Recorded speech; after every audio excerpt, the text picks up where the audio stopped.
All right, this is an update on my 1973 Harley Davidson FX Superglide.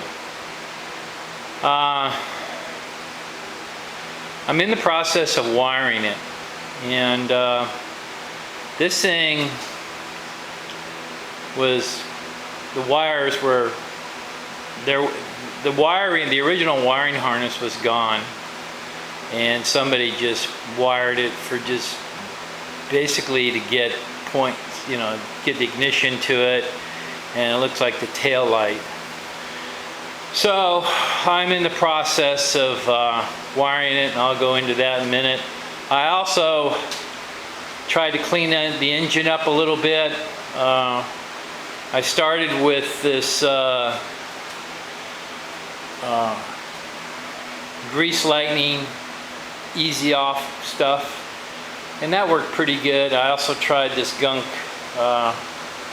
engine cleaner, and then I wound up trying to use my I have a steam cleaner for like steaming, cleaning floors and stuff like that. So I tried to use that, and I modified it, made a little steam cleaning nozzle, and it did okay.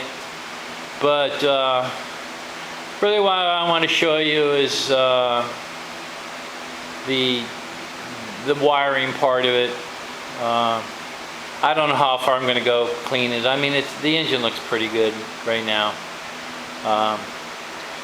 But anyhow, it had these aftermarket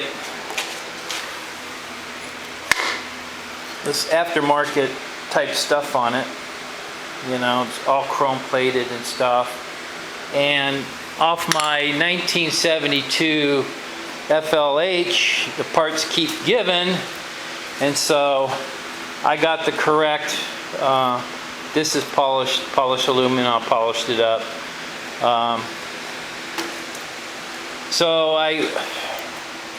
The toggles on a 71 or 73 and further, the toggles went this way, where the original late 72 and into 73 they started putting the toggle switches on, because there were kill buttons and stuff originally.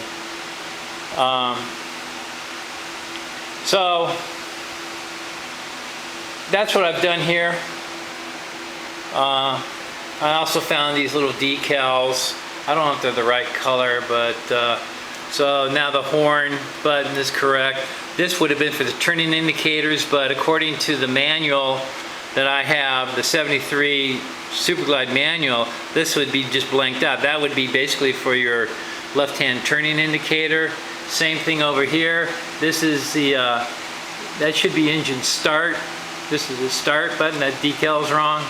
And then this would have been for the turning indicator as well. So that's what's going on there. And this is polished. It should not be chrome. This is polished, and that's the correct cover for it. And going through the wiring, it has this front, and this was gone. It has this front 5-terminal block here for the different wires going to where they are. I've got it figured out for the headlights. That's the headlight wiring, and there's still multiple wires here that need to be rerouted. So that's kind of what's going on. The wires coming back here, I've got it pretty much figured out. I've got one harness going through all the way up to the front of the bike, and this goes to the neutral safety switch, and the not that wire. That wire goes to the pressure. It didn't even have an oil pressure switch on it, a light that worked. So the yellow one's for the oil pressure light, and the other two are for brake lights, the rear brakes. So that's what's kind of going on. I also found the correct stripes for the bike. This bike should have the red, white, and blue stripes, both front and rear. I've rewired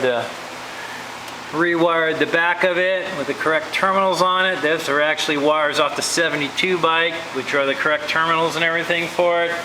This also has 3 different breakers on it, which is correct for the bike, and a host of other parts that I have been working on cleaning up, buying to get rid of all the chrome off of it, because the bike didn't have all that kind of chrome on it, and so I'm working on that. There's also stuff over here for it. The original air cleaner. It's got the speedometer there. It's got the carburetor. I sold the S&S carburetor. It was on it, and this is the correct carburetor for it that I have. It's a Bendix Zenith carburetor. The original horn. This key switch, actually, this is an original key switch, and ironically, this key switch came off of the Sportster in there, the blue Sportster I got, and I would rather have the original key switch for it because it's a 72, 73 key switch. So I swapped that out because the other one was just an aftermarket, you know, $20 aftermarket one. So also working on other bike, getting parts for it. This is the 71 FLH, and just getting parts on it ready to go for it. But anyhow, I just thought I'd give a quick update to this thing. It's going to be cool, and it's going to be reasonably correct.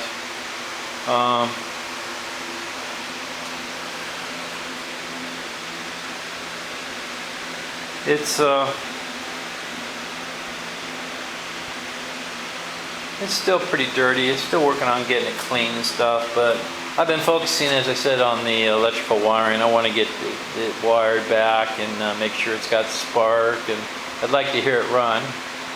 You know, that's always nice to get them running. I was told it ran, but you don't know until you see it for yourself. So the steam cleaner thing, it didn't work that great, but I don't know what I'm going to do if I go any further trying to clean it. Certainly not going to paint it. I don't think it's worth doing that. Found the dome cover for it.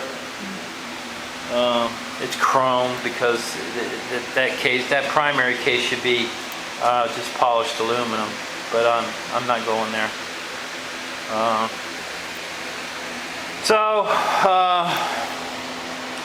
also found the correct terminal plates for the black back plate. I was just messing with that late last night.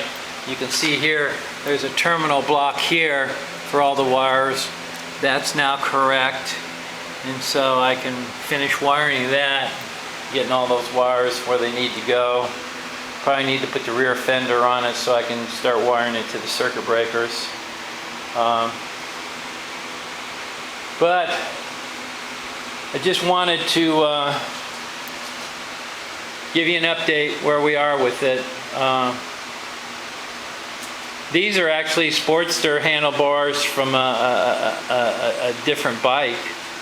I don't know which bike that was, but it's got the internal throttle grip in it, and that's already been installed as well. So, I mean, they're not the greatest in the world, but I think they'll do this justice for it. I think these are the correct mirrors for that era. So I just thought I'd give an update. This is a 1973 Harley